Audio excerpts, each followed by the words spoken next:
नया IBM 7 हौसला है। आइए अब सीधे आपके लिए चलते हैं दिल्ली के संगम विहार और जानते हैं क्या है इस विधानसभा सीट पर जनता के मुद्दे।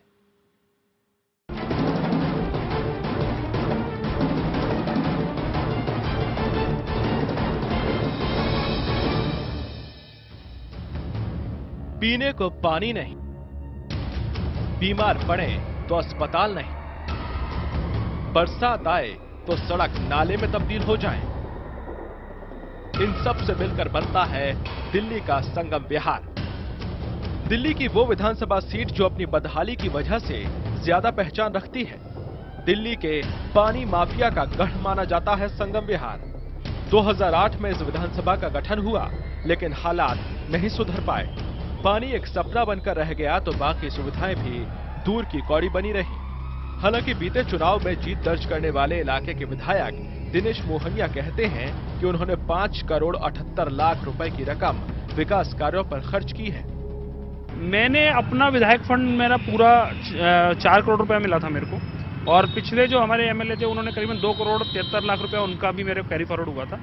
मैंने 5 करोड़ 78 लाख 5.7 करोड़ 7-8 करोड़ रुपीस खर्च करे थे पूरे। मतलब मैंने तो अपना सारा 100% से भी ज्यादा खर्च किया हुआ है।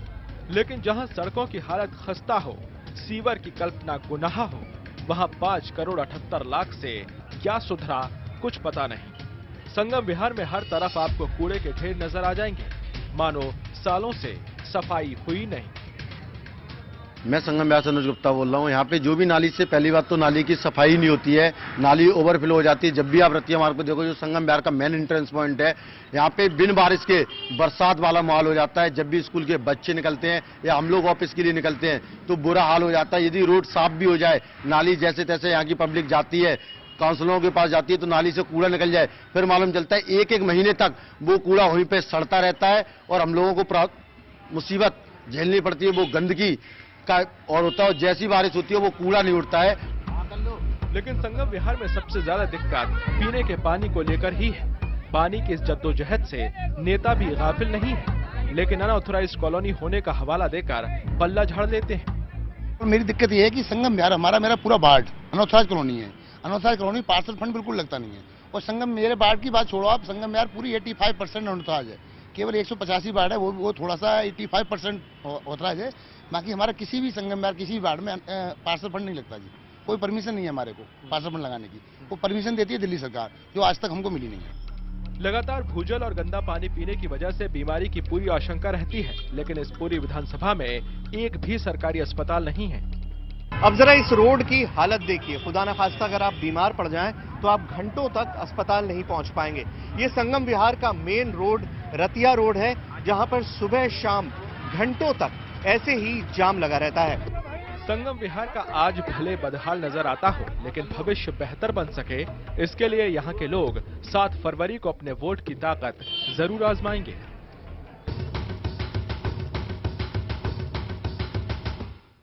नमस्कार, मैं हूं प्रतीक त्रिवेदी। दिल्ली का दर्द कौन हमदर्द में आज हम बात करेंगे संगम विहार की।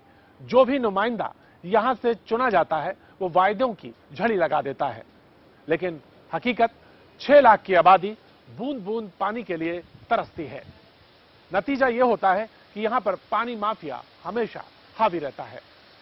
हमारे संवाददाता सैयद सुहेल ने यह ग्राउंड रिपोर्ट फाइल की। आइए देखते हैं क्या है हकीकत संगम विहार की।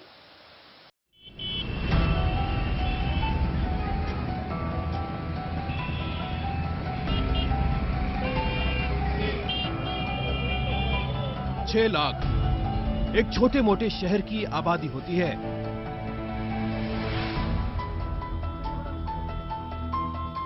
यानी देश की राजधानी दिल्ली के अंदर एक पूरा शहर का दिल धड़क तो रहा ही है, उसकी धड़कन में प्यास की पुकार भी सुनाई दे जाती है।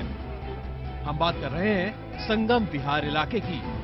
संगम विहार की आबादी 6 लाख है और ये 6 लाख लोग दशकों से बूंद बूंद को तरस रहे हैं।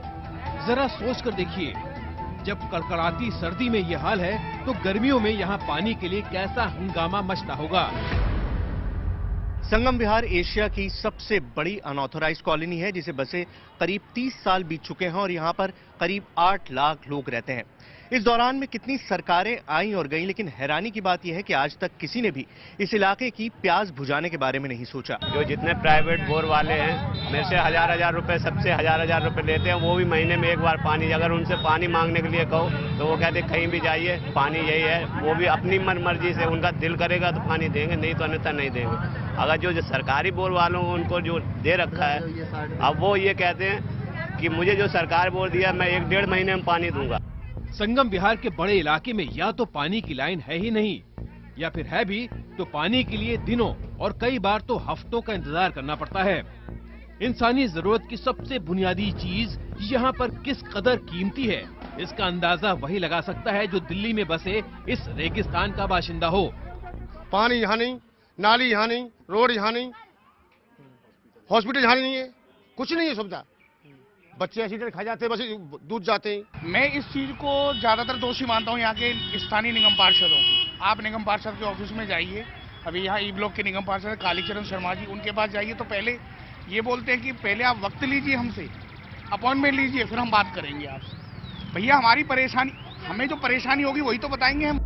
जाहिर है जहाँ सरकार और चुने हुए नुमाइंदे अपना काम नहीं करते, वहाँ पर लोगों की जिंदगी बदहाल ही हो जाती है। संगम विहार इलाके में बसे हर इंसान को हमेशा इसी फिक्र में जीना पड़ता है कि उसे पानी की अगली बूंद कहां से नसीब होगी। पानी की समस्या बहुत खराब है, महीने में पानी आता है और टैंकर भी लिखाने जाओ विधायक जी से, टैंकर भी नहीं भेजते हैं और कहते हैं बिजली का बिल अपना पहचान पत्र लेके आओ, 10-12 आदमी इकट्ठे आओ तभी पानी दूंगा। पानी पीने के लिए तो हमें कीड़ों को मिलता है, उसमें इतने लंबे लंबे कीड़े होते हैं और मजबूरी है कि पानी पीते भी हैं तो हम खरीद के पानी पीते हैं। बिस्लेरी का कितना खरीदेंगे, आम इंसान तो खरीद नहीं सकता। जाहिर है पानी के बगैर गुजारा नहीं हो सकता, इसीलिए लोग 1200 से लेकर 2000 रुपए में पानी का टैंकर खरीदने को मजबूर हैं। संगम विहार इलाके में खुलेआम बोरवेल के जरिए पानी भरा जाता है और फिर ये पानी टैंकरों और बोतलों में भरकर उन्हें ही बेच दिया जाता है। कानून की नजर में भले ही ये गुनाह हो, लेकिन पानी की ये कालाबाजारी संगम विहार में धड़ल्ले से जारी है। यहाँ सवाल ये कि जब चुनाव के वक्त इन बातों का जिक्र नहीं होता तो काम के वक्त इन बातों का हवाला क्यों दिया जाता है? क्यों इलेक्शन के वक्त बड़े बड़े वादे किए जाते हैं और बाद में उन्हें झुठला दिया जाता है? ये सवाल मेरे नहीं है बल्कि संगम विहार में रहने वाले हर एक शख्स के हैं। जहाँ पीने को पानी मयसर नहीं, वहाँ के नाले हमेशा नदियों की तरह बहते रहते हैं। एक दिन की बारिश इस इलाके को तालाब में बदल देती है। बस यही है, बारिश आती है तो और ज्यादा गंद मच जाता है। बच्चों को स्कूल से आने में प्रॉब्लम होती है, बहुत ज्यादा गड्ढे में कहीं गिर जाते हैं, कहीं फंस जाते हैं। यहाँ से रोड तक जाते हैं तो इतना पानी भर जाता है, रोड पे निकलने की कोई सुविधा नहीं है, पानी वानी जाने को कोई वो नहीं है। नालियां बनी थी वो भी बेकार, कहीं समाधान नहीं करा पानी निकलने का, वो नालियां सारी बंद कर दी सब लोगों ने क्योंकि पानी का निकासी नहीं करा कहीं पर भी। तो हमारे घर के अंदर पानी चला गया था, अब मलबे डलवाए तो देखो क्या हाल हो रहा है मलबों से, ऊंचा नीचे। हम बहुत चढ़ने जी, हमारे घुटने दर्द कर रहे हैं नीचे ऊपर चढ़ते चढ़ते। लेकिन बारिश न भी हो तो संगम विहार की सड़कें इस लायक नहीं कि कोई भी उन पर चल पाए। हकीकत ये है कि संगम विहार में सड़कें हैं ही नहीं, सिर्फ गड्ढे हैं जो लगातार गहरे होते जाते हैं। अब जनता को जब वोट की ताकत फिर मिली है तो उम्मीद है एक बेहतर नुमाइंदा उनकी तकलीफ और दर्द को समझकर दूर कर पाएगा। आज हमारे बच्चे बीमार हैं, किसी भी घर में आप जाके देखिए कोई ना कोई बेड पे होगा। कारण क्या है कि यहाँ से नालियों का सिस्टम नहीं है। यहाँ पर सेफ्टी टैंक हम लोगों ने खोदे हुए, सेफ्टी टैंकों के अंदर गंदा पानी जाता है, वही ट्यूबवेल से दोबारा खींच के वापस आता है, उसमें नाइट्रेट की मात्रा बहुत ज्यादा है। जरा सोचिए कि जिस दिल्ली को देश का दिल कहते हैं, उसी दिल्ली के एक इलाके के लोगों के दिलों पर क्या बीतती होगी जब उन्हें इस तरह की सड़कों से रोजाना गुजरना पड़ता होगा। संगम विहार की ये गलियां आखिरी बार कब बनी थी, ये किसी को भी याद नहीं है।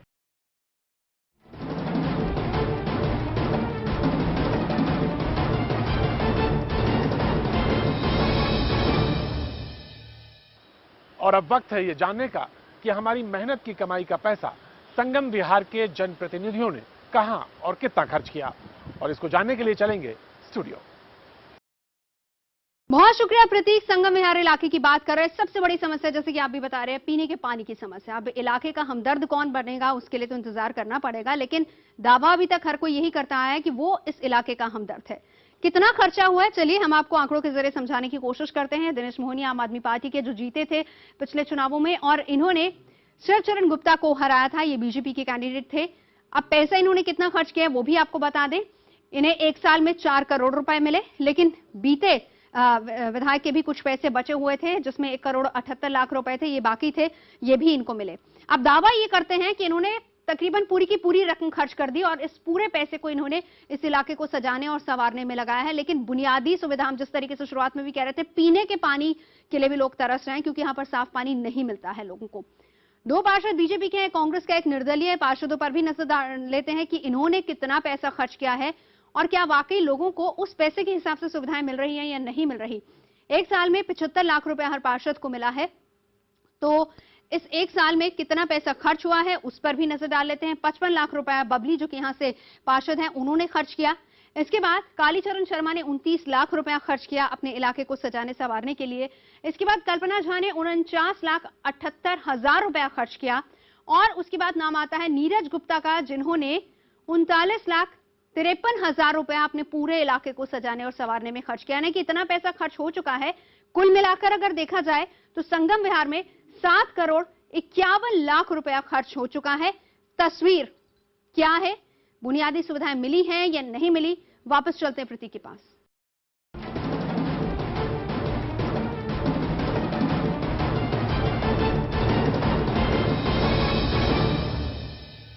दो दिन होते नहीं, तीसरे दिन चालान वाला आ जाते हैं।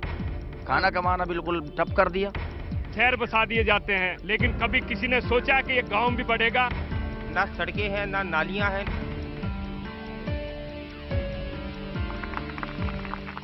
दिल्ली का दर्द कौन हमदर्द में आपका एक बार फिर स्वागत है। और आज हम एक ऐसी सीट पर मौजूद हैं, जनकपुरी की, जो सबसे ज्यादा चर्चा के केंद्र में है। यहाँ 2 गांव वैसे आते हैं और बाकी कॉलोनीज का और पॉश कॉलोनीज का हिस्सा है, लेकिन आज जनकपुरी के मैं एक गांव में मौजूद हूं, जो 2 गांव हूं उसमें से एक गांव कौन सा, जिस गांव में मैं मौजूद हूं साहब, नाम क्या है? असालतपुर गांव में मैं मौजूद हूं साहब। तो ये असालतपुर गांव का छौंक हम आपको बताएंगे, लेकिन दुख अगर हमको अपना बताना नहीं आता, तुमको भी तो अंदाजा लगाना नहीं आता। हुजूर अली, मैं आज यहाँ असालतपुर गांव में मौजूद हूँ तमाम जनता के बीच, और यहाँ पर कुछ लोग ऐसे जो गांव को आपको जैसे दिल्ली में गांव होते हैं उसका पूरा आभास आपको यहाँ देंगे। जी, असालतपुर गांव में तमाम सारे लोग अपनी अपनी बात कहते हुए, जी हुक्के की गुड़गुड़ाहट है और राजनीति बहुत तेज है यहाँ पर। क्या बात है साहब। तो यहाँ पर क्या हवा बह रही है हुजूर आली? यहाँ पे विकास की हवा चलेगी, उसी के ऊपर ही वोट दिया जाएगा। विकास की लहर है, विकास की लहर। विकास कराएंगे तब देंगे आप वोट। हाँ जी, लोग कह रहे हैं, मैंने एक जिक्र किया था सबसे पहले, और वो ये कहा था कि दिल्ली में सबसे ज्यादा चर्चा क्यों है। चर्चा इसलिए आया कहाँ जा रहा हूँ, मैं आप ही के बीच में हूँ।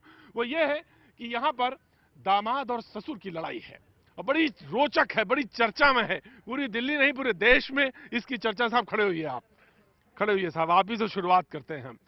तो चर्चा का क्यों कारण है, चर्चा क्यों है इतनी दामाद और ससुर में? आम आदमी पार्टी भी है। आम आदमी पार्टी भी है, नहीं वो तो दिल्ली में है, मौजूद है, बड़ी मजबूती के साथ लड़ रही है साहब। लेकिन मैं ये जानना चाहता हूँ कि दामाद और ससुर की लड़ाई यहाँ पे बड़ी रोचक है। सुना? दामाद इतनी लड़ाई में नहीं है। दामाद इतनी नहीं, ससुर मजबूत है। और आम आदमी पार्टी की लड़ाई। तो ससुर साहब है यहाँ पर प्रोफेसर मुखी साहब, और आम आदमी पार्टी से कौन है साहब? राजेश ऋषि जी, राजेश ऋषि जी यहाँ पे मौजूद हैं। इन्होंने कहा दामाद साहब इतने मजबूत नहीं, दामाद जो है कांग्रेस से हैं।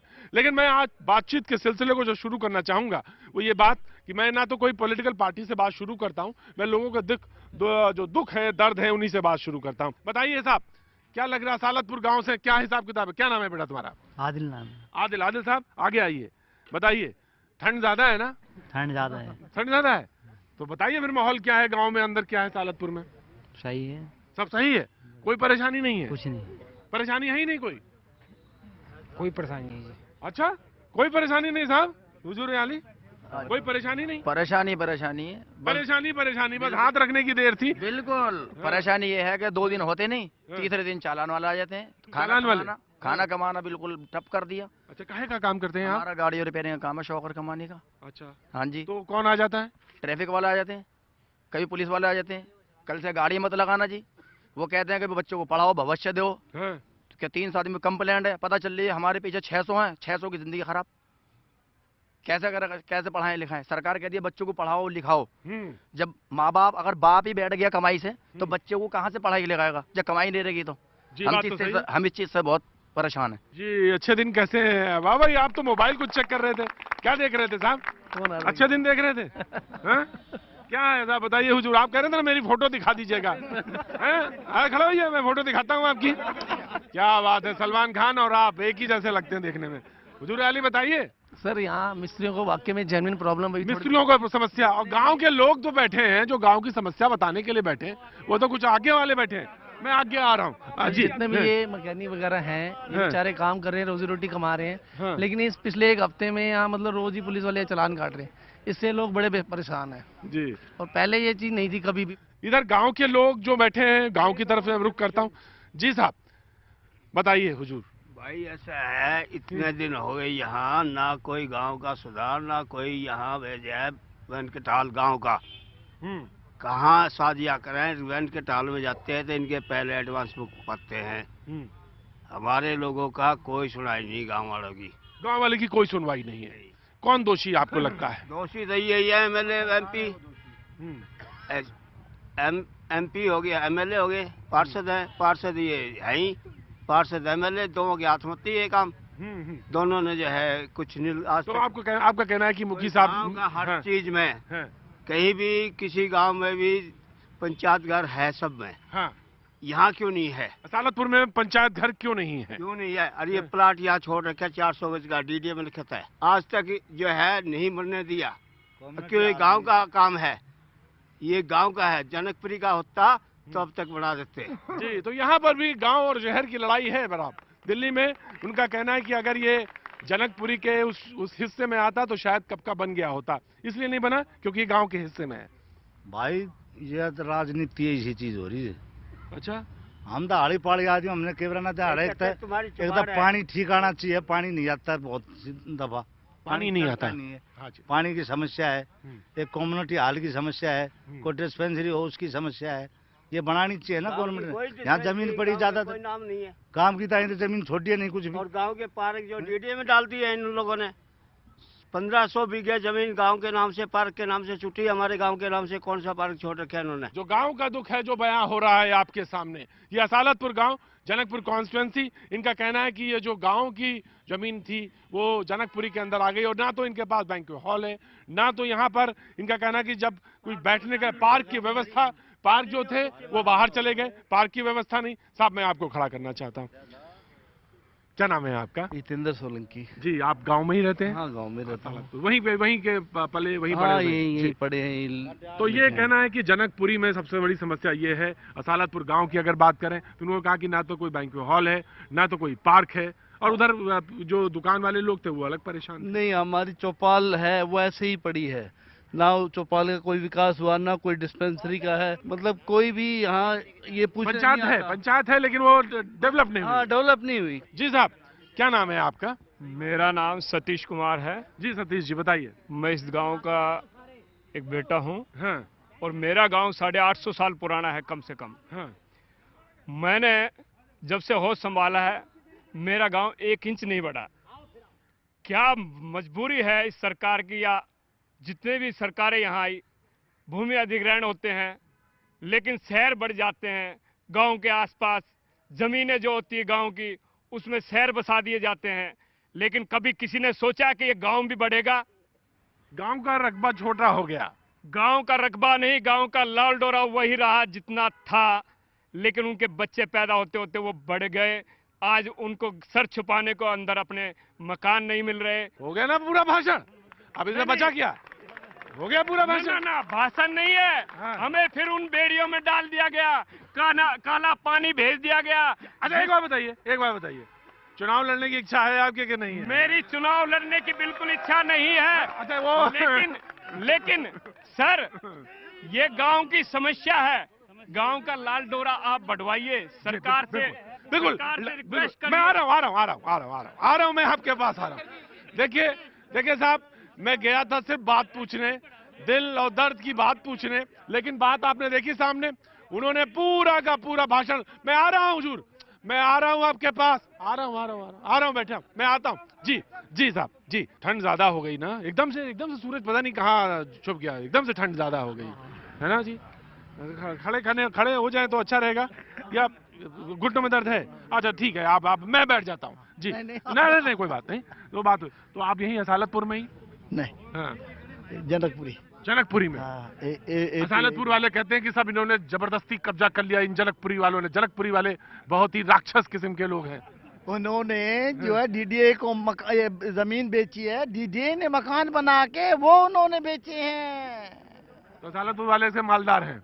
वो तो बहुत मालदार हैं, कहते हैं बाकी हमारे को जो है असालतपुर में जमीन हमने बेच रखी है, बाकी कुछ मिलता नहीं है हमें। बहरहाल इनके कष्ट हैं कुछ, अपने पहले पैसे इकट्ठे कर लिए और धंधा चालू कर दिया है। पहले पैसे इकट्ठे कर लिए, धंधा चालू कर दिया, और अब तो रोना ही है। जी मैं आ गया साहब। क्या नाम है आपका? सर मेरा नाम जितेंद्र लांबा है। जी, मैं एक बात बोलना चाहता हूँ सर। हाँ, मुखी जी यहाँ पे बोलते हैं कि हमने विकास बहुत किया। मैं एक बात पूछना चाहता हूँ मुखी जी से आज, कि जनकपुरी वैसे तो विधानसभा एक है, लेकिन मुखी जी की नज़रों में दो है, नाले के इस पार और नाले के उस पार। जितना विकास यहाँ हुआ, आप जीवन पार्क, इंदिरा पार्क, इस साइड आके देखे, ना सड़कें हैं, ना नालियाँ हैं, ना कुछ है। जैसे आपका IBN चैनल सच्चाई का साथ देता है, मैं मुखी जी से ये बात क्वेश्चन करना चाहता हूँ कि अगर वो सच का साथ देते हैं तो अपने मुंह से आके बोलें, क्या जीवन पार्क, इंदिरा पार्क या उत्तम नगर के इस एरिया में कुछ भी विकास हुआ है? कुछ विकास नहीं हुआ सर। यहाँ बनी बनाई सड़कें तोड़ी जाती हैं, यहाँ पर बनी बनाई सड़कों पर पैसा लगाया जाता है, वहाँ सड़कों की जरूरत है। हाँ, नाला पार जाओगे ना तो वो समस्या नाला पार समझ, या तो गांव की समस्या पूछो ना आप उनसे, गांव की क्यों पूछ रहे हो उनसे? अरे नाराज ना होइए भाई, अरे नाराज ना होइए। अगर कोई बंदा कह रहा है तो सुनना चाहिए ना। ये चैनल सच्चाई का साथ देता है। मैं एक सच्चाई की बात करूं, क्या सिर्फ हम लोग वहाँ वोट मांगने लायक हैं? वोट मांगने वो हमसे आ जाते हैं, और इस जनकपुरी से ज्यादा वोट है उस टाइम वहाँ पे है। सिर्फ हम लोग से वोटें मांगे जाते हैं, और नाले के उस पार। ये लामा जी का ये सवाल है कि इस पार और उस पार। जी बहुत बढ़िया बना रहे हैं आप। क्या नाम है आपका? जय भगवान सर। जय भगवान जी। वीडियो बना रहे हैं आप? जी बिल्कुल। वीडियो बना के कहाँ, किस में डालेंगे? फेसबुक पे। अरे ये सारी दुनिया पागल है इसी को लेकर। क्यों ऐसा? इसको बना के क्या करेंगे? जनता जागरूक होगी, देखेगी जनता जागरूक होगी। और इस वक्त मैं असालतपुर गांव की पंचायत के बाहर खड़ा हूँ। अब ये पंचायत कहना तो बड़ा मुश्किल है, क्योंकि यहाँ पर अब ये कूड़े का एक बहुत बड़ा ढेर हो गया है साहब। क्यों जी? पंचायत जी कूड़े का ढेर हो गया। कूड़ा का ढेर है ही, तब्दील हो गया उसमें। 1958 की ये ग्राम पंचायत है, और इसका ये पंचायत घर अब आप देखिए खंडहर में तब्दील हो चुका है, और यहाँ पर सिर्फ कूड़ा डाला जाता है। ये गांव की स्थिति है पूरे दिल्ली के। बिल्कुल हर जगह आपको जो पुराने पंचायत घर हैं इसी हाल में मिलेंगे। खंडहर में तब्दील बिल्कुल खंडहर, ना 4 लोग उस पे बैठ सकते हैं ना और कुछ। अच्छा, एक चीज जो बात बार बार कही जा रही थी कि इस ग्राम पंचायत या इस गांव से अगर आप 4 फुट या 5 फुट सिर्फ उधर चले जाएंगे तो वो 6 लाख पता चला स्क्वायर फीट जमीन हो जाएगी, और इधर आएंगे तो मुश्किल से 60,000। तो ये एक बेचने लायक जमीन है ही नहीं। नहीं, मैं बात तो बेचने की करी, गांव की जमीन बेची नहीं जाती। बात बेचने की नहीं है, बात सिर्फ इस बात की है कि गांव में जो सुविधाएं हैं उसको लेकर कोई सुविधा नहीं। कोई सुविधा नहीं आपको नजर आ रहा है, बताने की जरूरत नहीं। हाथ अंगन को आरसी का, पढ़े लिखे को फारसी का। जी बड़ी दयनीय स्थिति है। क्यों बेटा? बिल्कुल, हम जब से पैदा हुए हैं तब से हम ये ऐसी हालत में देखते आ रहे हैं। इसको आज तक इसका कुछ भी विकास नहीं हुआ है। पॉश इलाके हैं, जो कॉलोनीज हैं, वहाँ साफ सफाई का ध्यान रखा जाता है। अब आपको हम अपना मंदिर दिखाते हैं जी। आइए आप। डीडीए ने जमीन ले ली, सब कुछ ले लिया, लेकिन बिल्कुल मंदिर की कोई 100 गज जगह भी नहीं छोड़ी हमारे लिए। अभी तक हम वही बात है, प्रयास करते हुए आ रहे हैं कि हमें कोई मंदिर के लिए, किसी चीज के लिए, हम भी वही बात है, ब्याह शादियाँ होती हैं तो ये एक हमारा वही बात है जो हम वही बात है मत्था टेक के अपनी ब्याह शादियों के लिए वही बात है जाते। ये मंदिर है आपका? ये मंदिर है, वो भी हमारी पर्सनल अपनी जमीनों में है। ये मंदिर है हमारा सर। बस इतना बचा, ये बचा हुआ है। कम्युनिटी सेंटर के हिसाब किताब में नंगली गांव, पोसंगीपुर गांव, किसी गांव में भी, जनकपुरी में है। जनकपुरी में 3 गांव वहाँ पर गवर्नमेंट ने अपनी जगह देके जब उसमें बना रखा है। ये तो हमारा पर्सनल है। ये तमाम गांव वालों का दर्द है जो लगातार बयां हो रहा है।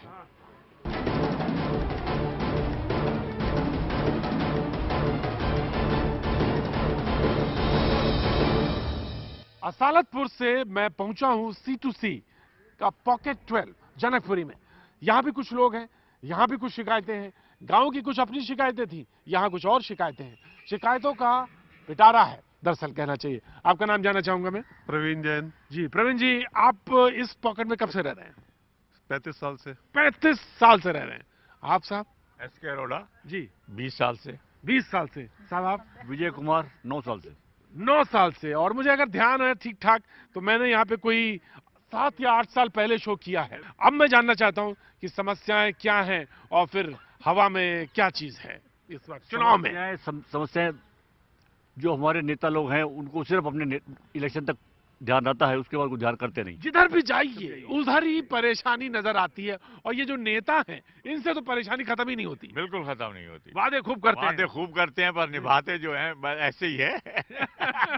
आपकी हंसी सब कुछ कह गई।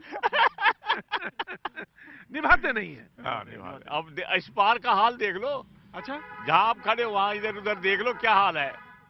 सब ऐसे ही गड्ढे खुदे सब ऐसे ही गड्ढे खुदे हुए हैं, गंद है और क्या है। नजर भाई कोई आता नहीं है, सब वादे करते हैं। सब वादे करते हैं, कोई नहीं आता। सारी पार्टियां ऐसी है। सारी पार्टियां ऐसी। सारी पार्टियां ऐसी। लेकिन वोट तो देने जाना ही है। वोट देने जाना है, लेकिन भरोसा किस पर करें? क्या क्या क्या क्या क्या? जी जी जी। मैं किस पर भरोसा करें? दामाद पर ससुर पर? दामाद पे करें या ससुर पे करें? किस पे लगता है साहब? ससुर। ससुर बढ़िया है। ससुर यानी प्रोफेसर मुखी साहब। यस मुखी साहब। हाँ मुखी साहब पे भरोसा होता है। भरोसा। मुखी साहब का भरोसा है। ससुर साहब का वजन जो है थोड़ा सा भारी लगता है। यहाँ से कई बार जीत चुके हैं। लगातार जीतते चले आ रहे हैं। सबको जानते हैं वो सब जानते हैं। वो सबको जानते हैं। ऐसा है एक्चुअली मेन है मोदी साहब। We will support Modi. You will support Modi. Modi ji actually Rakesh ji क्या कहते हैं? मोदी जी एक्चुअली है। अभी तो मोदी जी है सब जगह। अभी तो मोदी जी है सब जगह। मोदी जी है। झाड़ू मार गई और कांग्रेस लूट गई तो क्या हिंदुस्तान को लूट के ले गई। झाड़ू क्या कर गई? झाड़ू मार गई। अच्छा, और कांग्रेस लूट के ले गई। और इस बार उम्मीद है कि मोदी कुछ करके दिखाएंगे। उम्मीद है। हाँ। एक बार उम्मीद देखी जा सकती है। देखी जा सकती है। यंगस्टर खड़े हैं, उनसे भी बात करनी चाहिए। आपका नाम क्या है? अनुराग। हाँ अनुराग क्या करते हैं आप? Currently I am HR executive. हाँ वेरी गुड। तो आप राकेश जी क्या देखते हैं इस समय चुनाव में? फिलहाल बीजेपी। फिलहाल बीजेपी। ओ तो बीजेपी, यहाँ पर लोग बीजेपी। अच्छा, ऐसा खास क्या है मोदी जी में जो मोदी जी की बात सबसे ज्यादा अपील करती? मैं आपसे पूछूं, मोदी जी में सबसे अच्छी खास क्या लगता है आपको? अब देखो, हम देखते हैं मोदी जी जो भाषण देते हैं शायद वैसे बना दें हमारे पॉकेट को। जैसा भाषण देते हैं वैसे ही मेरे पॉकेट को बना दीजिए, पॉकेट 12 को। जी आपको क्या लगता है किस पे ज्यादा आपको भरोसा बनता है सबसे ज्यादा? अपने आप पे। अरे अपने आप पे ही आपको भरोसा है? तो ये अपना आप का जो ये भरोसा है तो हम लोगों को रखनी है ना। हाँ। वो तो एक बार दे कैन सेंड अस, लेकिन उसके बाद जो खा के यही लोग रैपर्स फेंक देते हैं, स्पिट करते हैं, वो हैबिट्स तो खुद चेंज करनी है। खुद चेंज करनी होगी। तो आपको उम्मीद जो बनती है, आपने कहा ससुर पे बनती है। ऐसा मोदी पे। मोदी का अलग नजरिया अलग है। मोदी का एक काम करने का स्टाइल अलग है। और ऐसा आदमी आज तक हमने देखा नहीं। ये ही फर्स्ट पर्सन। उनकी बातों से लगता है कि बहुत अच्छे हैं, लेकिन अगर इन नेताओं को संभाल सकेंगे कि नहीं संभाल सकेंगे ये दूसरी बात है।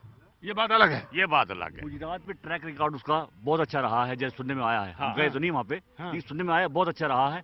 और जो अब यहाँ दिखाई दे रहा है कुछ और बहुत देख लिया हमने। बनारस में देखा क्या था, वहाँ पे जाके 1-2-3 महीने बाद जाके देखा सारे घाट जो है साफ सुथरे हुए पड़े हैं। कैसे हुए? कुछ किया है उन्होंने? एक किसी PM के हाथ में झाड़ू देखा आज तक? नहीं देखा साहब। नहीं देखा। ये पहला PM है जिसे झाड़ू लेके, जिसके हाथ में झाड़ू। आप हंसते बहुत अच्छा है साहब। आप बहुत अच्छा हंसते हैं। मेरे हिसाब से तो नेशन वाइड तो मोदी ठीक है। मोदी जी के साथ ही चलना है। वाह वाह क्या बात है। ये जो हंसी है ना, इसके बाद मुझे कुछ बोलने की जरूरत नहीं है। क्या बात है। ये हंसी पूरी दिखाई जाए साहब। क्या बात है, ये हंसी पूरी दिखाई जाए। और ये मोदी जी के लिए है खास तौर से। आप जो हंसी है ना मोदी जी के साथ। मोदी जी के साथ। हाँ।